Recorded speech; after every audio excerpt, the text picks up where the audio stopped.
नमस्कार दोस्तों, कविता यादें यूट्यूब चैनल पर आप सभी का स्वागत है।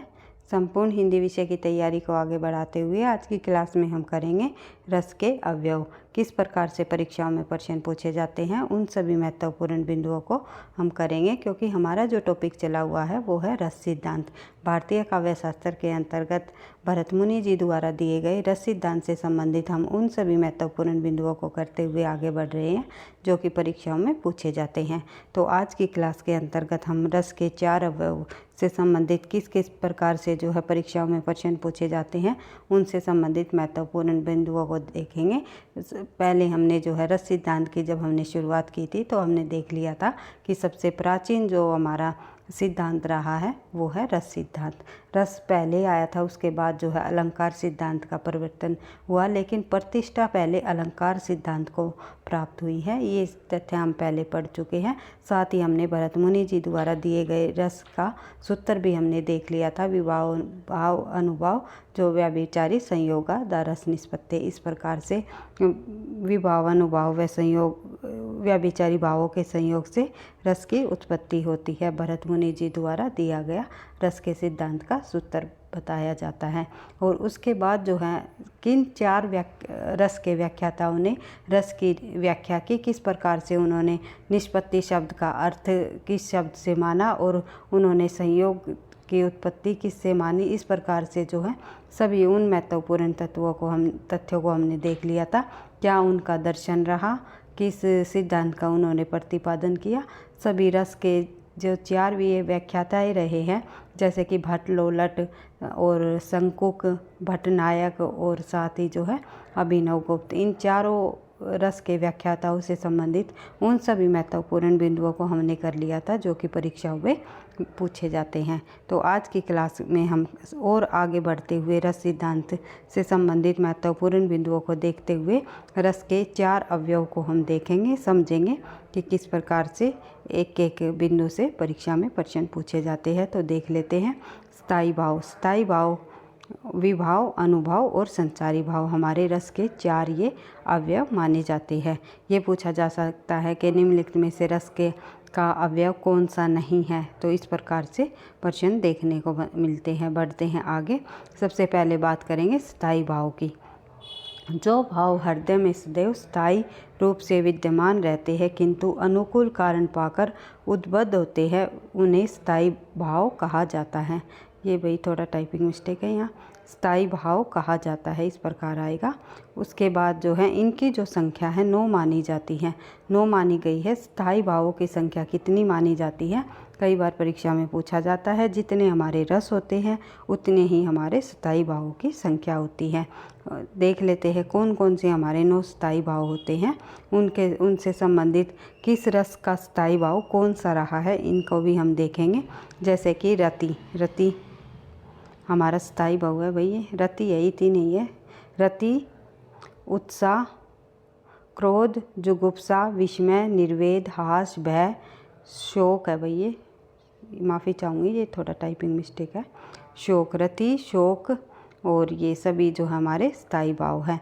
प्रत्येक स्थायी भावों के संबंधित एक रस होता है। प्रत्येक जो स्थायी भाव होते हैं उनसे संबंधित उनका एक रस भी होता है, ये आपको पता है। और देख लेते हैं इनके जो किस रस का स्थायी भाव कौन सा है, क्योंकि परीक्षा में यहाँ से प्रश्न पूछे जाते हैं। श्रृंगार रस का स्थायी भाव क्या है, वीर रस का स्थायी भाव क्या है, या फिर रौद्र रस का, ये रौद्र है भाई, रौद्र रस का स्थायी भाव क्या है, विभत्स रस का स्थायी भाव क्या है। इस प्रकार से जितने भी हमारे ये रस हैं उनके स्थायी भाव को पूछा जाता है। तो देख लेते हैं। श्रृंगार रस जो रसों का राजा कहा जाता है, रसराज के नाम से भी जाना जाता है, तो इनका जो स्थायी भाव है वो है रति। वीर का रस का जो स्थायी भाव वो है उत्साह। रौद्र रस का जो स्थायी भाव है हमारा वो है क्रोध। विभत्स रस का स्थायी भाव होता है जुगुप्सा। और अद्भुत रस का जो स्थायी भाव होता है वो होता है विस्मय। उसके बाद जो है शांत रस का जो स्थायी भाव होता है वो होता है निर्वेद। हास्य रस का स्थायी भाव होता है हास। भयानक जो का स्थायी भाव होता है भय। और करुण का जो स्थायी भाव होता है वो होता है शोक।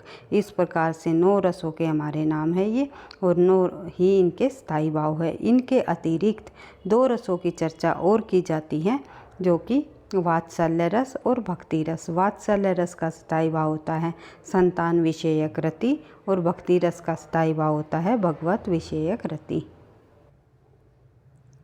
स्थायी भावों की संख्या 9 मानी जाती है, अतः मूलतः 9 रस माने जाते हैं। अर्थात अगर परीक्षा में ये प्रश्न पूछा जाए मुख्य रूप से मूलतः कितने मूल रसों की संख्या कितनी होती है, तो हमारे 9 रस ही होते हैं। और कुल रसों की संख्या पूछ ली जाए तो 11 हमारे रस माने जाते हैं। उसके बाद देख लेते हैं रति के 3 भेद माने जाते हैं, दाम्पत्य रति, वात्सल्य रति और भक्ति संबंधी रति।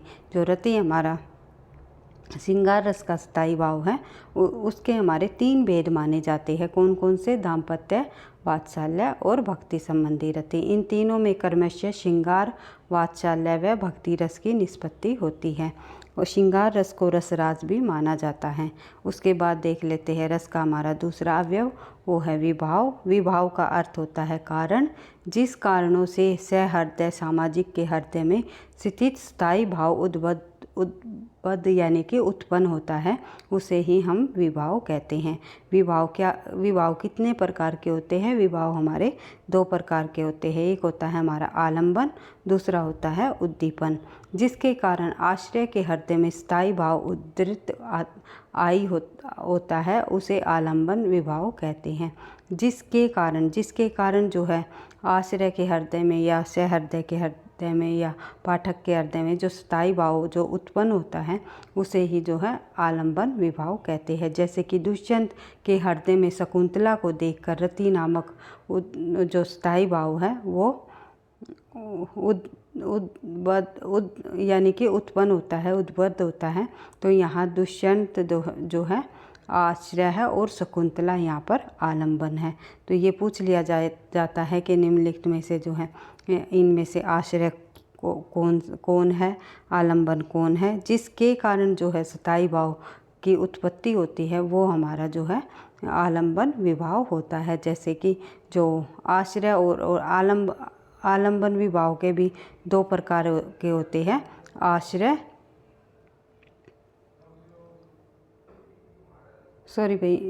ये यहाँ पर जो दुष्यंत होता है वो दुष्यंत के हृदय में शकुंतला को देखकर जो रति भाव उत्पन्न होता है वो हमारा जो है उसे ही हम जो है आलंबन विभाव कहते हैं। यहाँ पर आलंबन हो जाएगी शकुंतला और आश्रय हो जाएगा दुष्यंत। जिसके कारण जो है कारण कौन होगा? तो शकुंतला कारण हो जाती है। उसके बाद उद्दीपन विभाव के अंतर्गत ये आलंबन विभाव के सहायक या अनुवर्ती होते हैं और उद्दीपन के अंतर्गत आलंबन की चेष्टा व बाह्य वातावरण 2 तत्व आते हैं।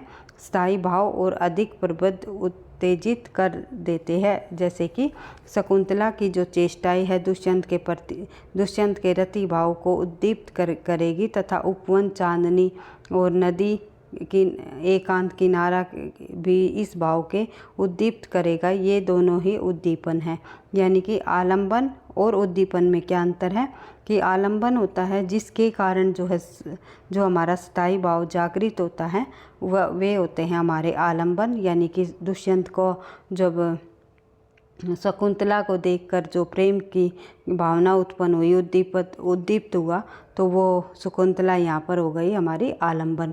और जो चेष्टाएं और अधिक उत्पन्न करे जो बाह्य जो वातावरण हो जाएगा वे हो जाएगा हमारे उद्दीपन विभाव। जैसे कि शकुंतला की जो चेष्टाएं हैं दुष्यंत के प्रति जो रति का भाव उद्दीप्त करती है तथा उसके साथ ही शकुंतला की चेष्टाओं के साथ ही वहाँ का जो वातावरण है, उपवन है, चांदनी रात है, नदी का एकांत किनारा है, ये सभी भाव जो है दुष्यंत के जो भाव को जो है और अधिक जो वृद्धि करता है, उद्दीप्त करता है, उत्पन्न करता है। आई होप आप समझ रहे होंगे। तो इस प्रकार से आलंबन और उद्दीपन के संबंध में आप समझ ही गए होंगे कि विभाव हमारे 2 प्रकार के होते हैं, आलंबन और उद्दीपन। आलंबन जो है जिसके कारण और उद्दीपन होता है वो जिसके कारण तो भाव उत्पन्न होते ही है, साथ में ही उद्दीपन का में जो होता है और अधिक उसको जागृत कर देना। किसी जैसे बाह्य वातावरण के कारण या किसी की चेष्टाओं के कारण। उसके बाद देख लेते हैं अनुभाव। अनुभाव का होता है हमारा आश्रय की चेष्टाएं अनुभाव के अंतर्गत आती है, जबकि आलंबन की चेष्टाएं उद्दीपन के अंतर्गत मानी जाती हैं। और अनुभाव की परिभाषा देते हुए कहा जाता है अनुभावो भावो बोधकः, या अर्थात भाव का बोध कराने के कारण अनुभाव कहलाते हैं। और अनुभाव हमारे कितने प्रकार के होते हैं? अनुभाव हमारे 4 प्रकार के होते हैं।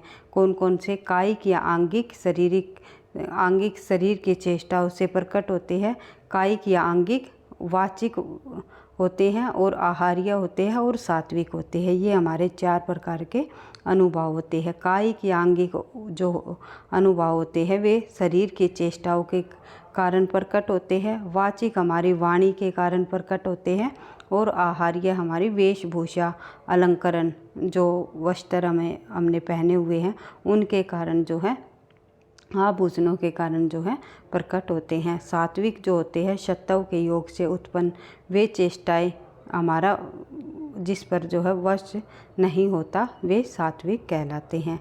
उसके बाद देख लेते हैं अनुभाव जिस पर हमारा जो वश नहीं होता वे सात्विक अनुभाव कहलाते हैं। और अनुभावों की जो संख्या होती है वे कितनी होती है? 8। कई बार परीक्षाओं में पूछे जाते हैं जो हमारे अनुभावों की संख्या कितनी मानी जाती है। तो 8 अनुभावों की संख्या मानी जाती है।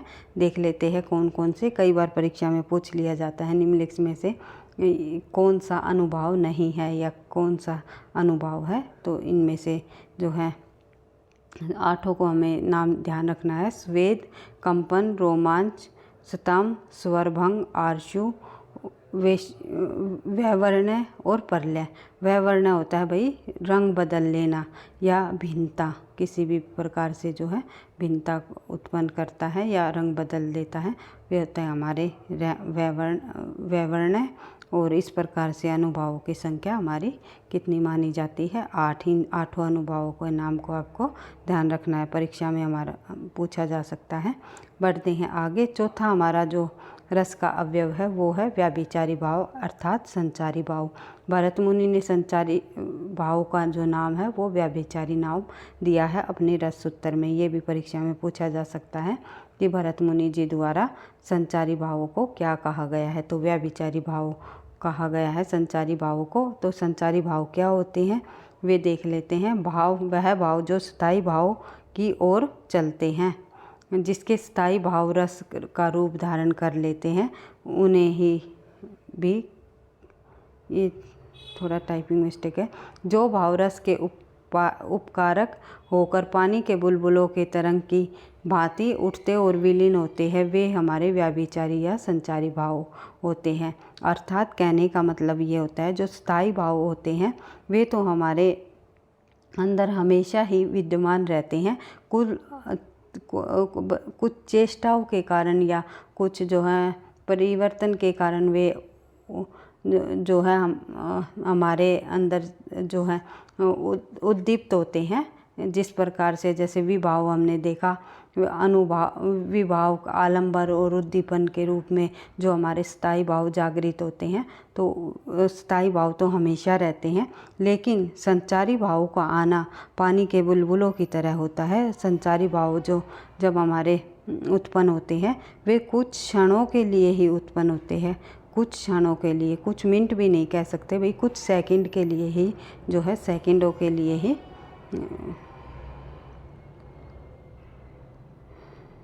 तो स्थायी भाव हमारे उत्पन्न होते हैं। संचारी भाव हमारे जो है कुछ क्षण के लिए पानी के बुलबुले की तरह उठते हैं, आते हैं और विलीन हो जाते हैं। जैसे हमें मार्ग में जा रहे हैं या रास्ते में हमें कुछ ऐसी चीज़ देख लेते हैं जिसके कारण जो है हमें जो है बहुत ही जो है घृणा उत्पन्न होती है। तो एकदम से देख करके जो हमारे शरीर से अंदर नू ऐसे कपकपी सी हो करके हमारी जाड़ सी ऐसे भिजती है और मतलब बहुत बुरा हमारा एकदम से भाव उत्पन्न होता है। तो वो कुछ क्षण के लिए ही होता है, फिर उसको देख करके फिर थोड़ा सा हम नॉर्मल हो जाते हैं। लेकिन जो कुछ ही क्षणों के लिए जो भाव उत्पन्न होते हैं वही हमारे कौन से भाव होते हैं, वो संचारी भाव होते हैं। उसके बाद देख लेते हैं संचारी भावों की संख्या। संचारी भावों की हमारी संख्या कितनी होती है? संचारी भावों की संख्या 33 मानी जाती है। और संचारी भाव के भेद जो है भरत मुनि ने 33 माने हैं, अर्थात भरत मुनि जी द्वारा भी अगर संचारी भावों की संख्या पूछ ली जाए तो 33 ही मानी जाएगी। और कुल संचारी भावों की संख्या कितनी होती है ये पूछ लिया जाए तो ये भी हमारे 33 ही होते हैं। तो संचारी भाव के अंतर्गत निर्वेद, कल्याणी, शंका, असूया, मद, शरम, आलस्य, दैन्य, चिंता, मोह, स्मृति, धृति, बीड़ा, चपला, हर्ष, आवेग, जड़ता, गर्व, विषाद, औत्सुक्य, निद्रा, अपस्मार, शोपन, विबोध, अमर्ष, अविद्या, उग्रता, मति, व्याधि, उन्माद, मरण, वितर्क, त्रास, ये सभी की जो ये सभी की सभी जो है हमारे संचारी भावों की संख्या है 33। इन संचारी भावों को आपको 1-2 बार रिवाइज कर लेना है ताकि परीक्षा में ये पूछ लिया जाए कि निम्नलिखित में से कौन सा संचारी भाव नहीं है। तो आपको ध्यान होना चाहिए कि इन शब्दों में से हमने संचारी भाव को नहीं पढ़ा, ये हमने अनुभाव में पढ़े हुए हैं, ये हमारे स्थायी भाव है, ये हमारे संचारी भाव है। इस प्रकार से आपको हर एक तथ्यों को ध्यान से समझते हुए करते हुए चलना है। बढ़ते हैं आगे, फिर देख लेते हैं महाकवि देव के ने जो है 34 संचारी भाव माने हैं, यानी कि भरत मुनि जी द्वारा या मूल रूप से जो है संचारी भाव की संख्या 33 मानी जाती है। लेकिन एक कवि हुए हैं रीतिकाल के, उन्होंने संचारी भावों की संख्या जो है 34 मानी है। लेकिन उन्होंने जो है एक संचारी भाव को और जोड़ दिया इसमें 33 संचारी भावों के अंतर्गत, उसका नाम है छल। तो छल नामक संचारी भाव को किसने माना है? तो देव कवि ने। ये कई बार परीक्षाओं में पूछा जाता है।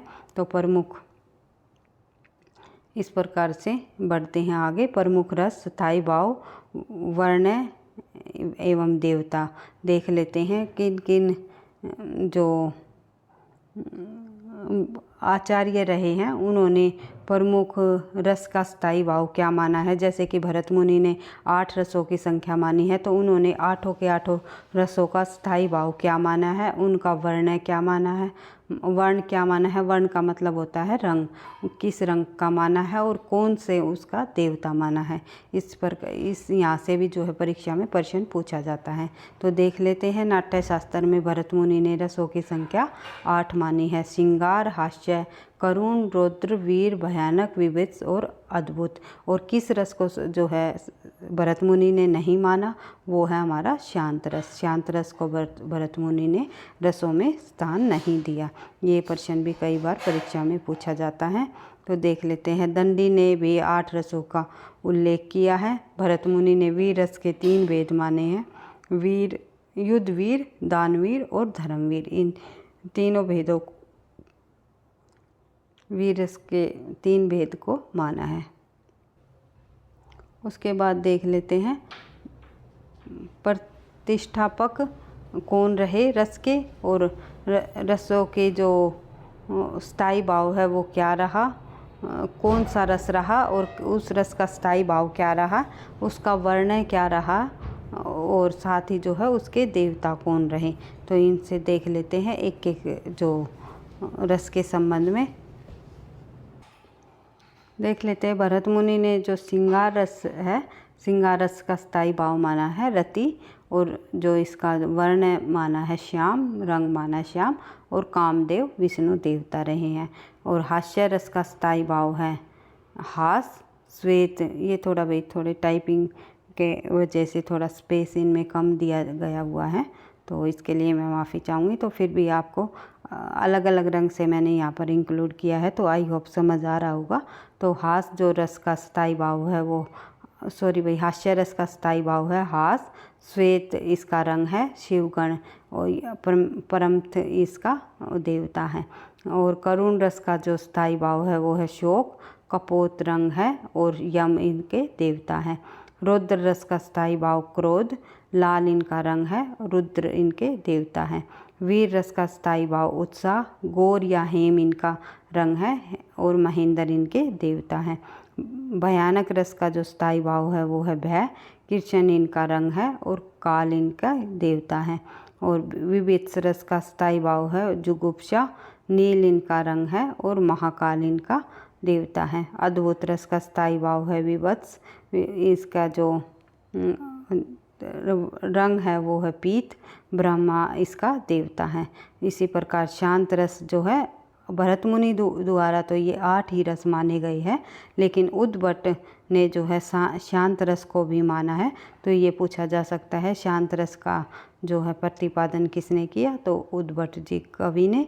तो उद्भट ने जो है शांत रस का प्रतिपादन किया है और इन्होंने जो है निर्वेद इसका स्थायी भाव माना है। धवल इनका रंग है, श्री नारायण इनके देवता है। इसी प्रकार जो है वात्सल्य रस का प्रतिपादन विश्वनाथ ने किया और वात्सल्य इनका स्थायी भाव रहा है। रूप गोस्वामी ने जो है भक्ति रस का प्रतिपादन किया, ईश्वर विषयक रति इनका जो है स्थायी भाव माना जाता है। और रुद्रट ने जो है परियान रस का प्रतिपादन किया, स्नेह इनका स्थायी भाव है।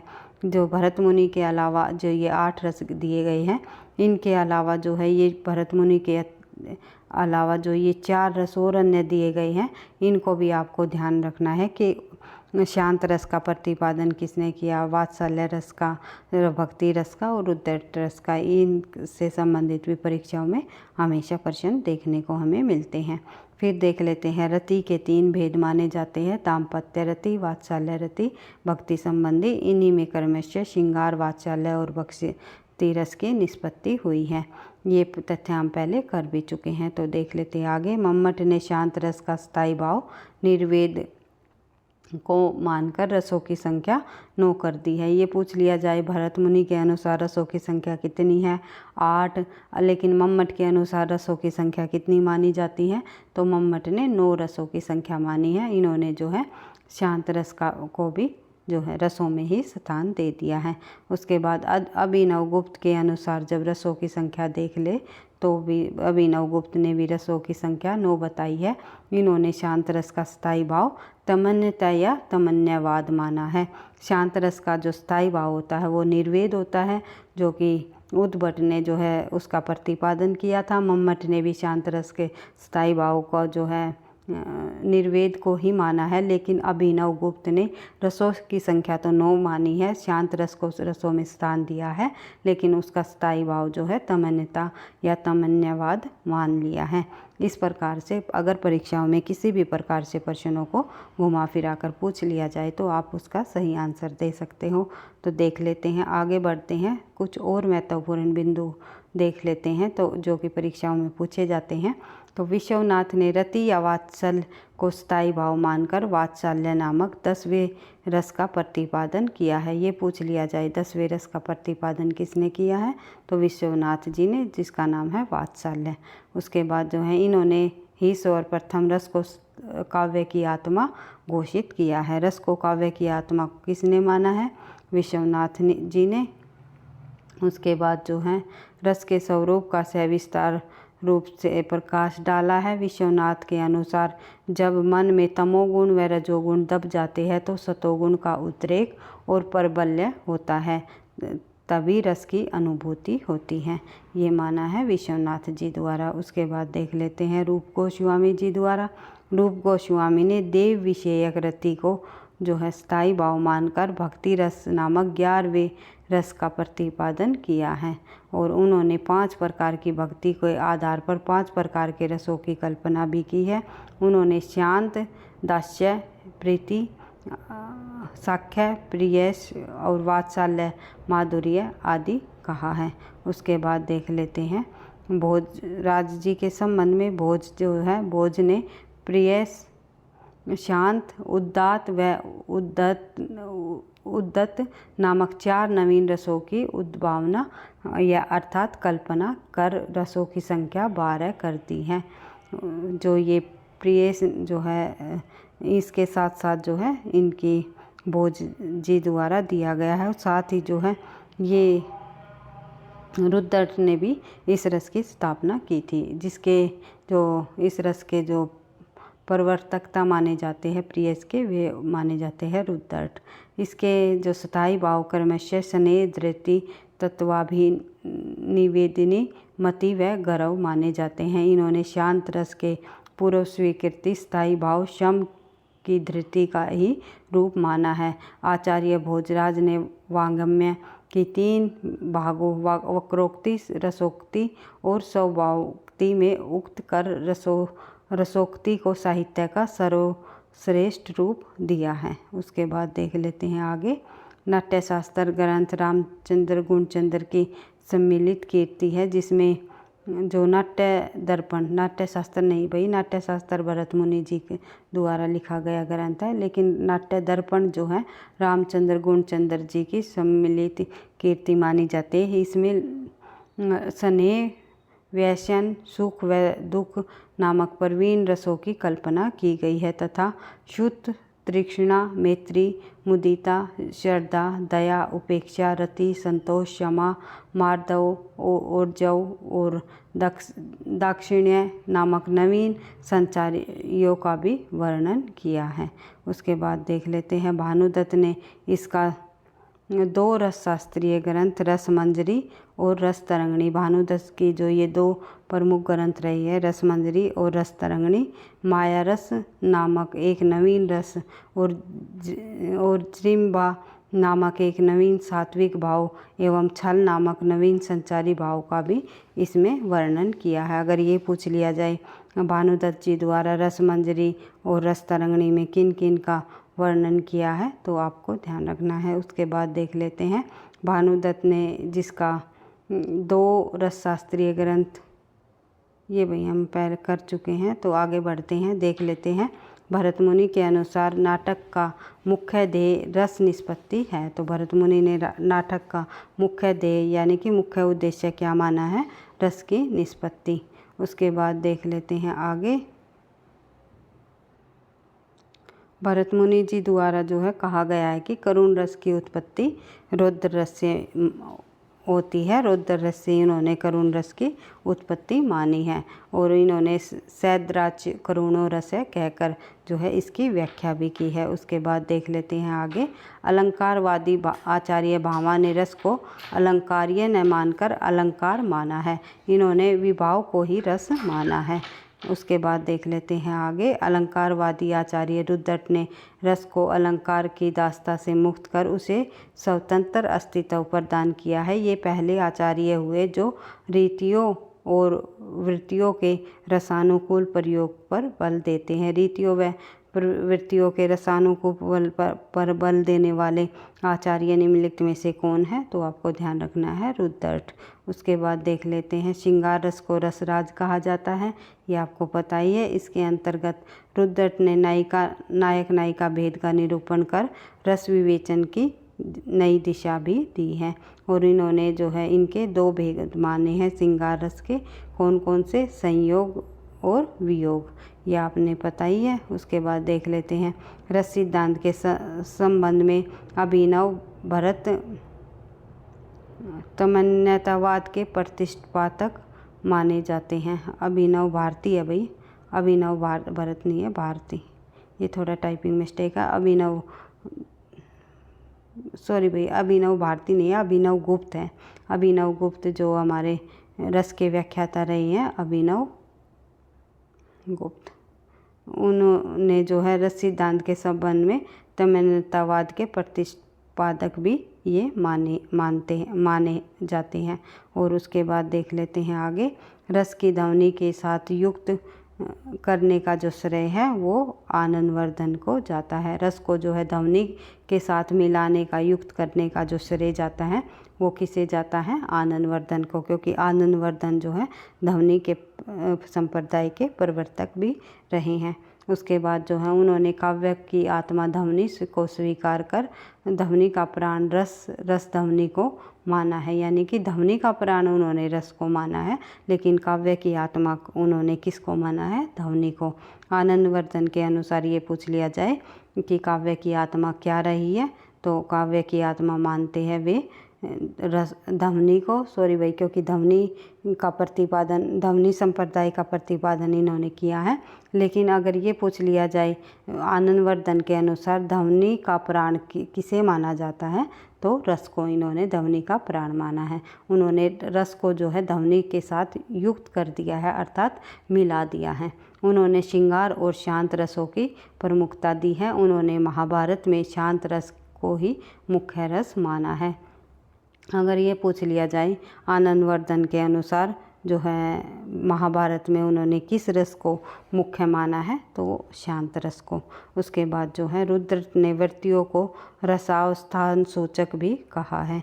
इस प्रकार से रस सिद्धांत काव्य का सर्वाधिक महत्वपूर्ण सिद्धांत माना जाता है। रस काव्य की आत्मा है, ये माना जाता है। इस प्रकार से हमने रस सिद्धांत से संबंधित संपूर्ण महत्वपूर्ण बिंदुओं को हमने 2 क्लासों के अंतर्गत कंप्लीट कर लिया है।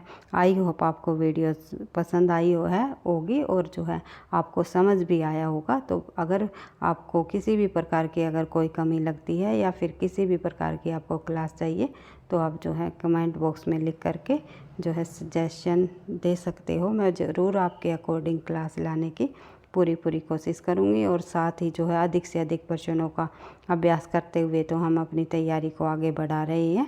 निरंतर अभ्यास के साथ इसी प्रकार से संपूर्ण हिंदी विषय के महत्वपूर्ण बिंदुओं को करते हुए हम अपनी तैयारी को आगे बढ़ाते रहेंगे।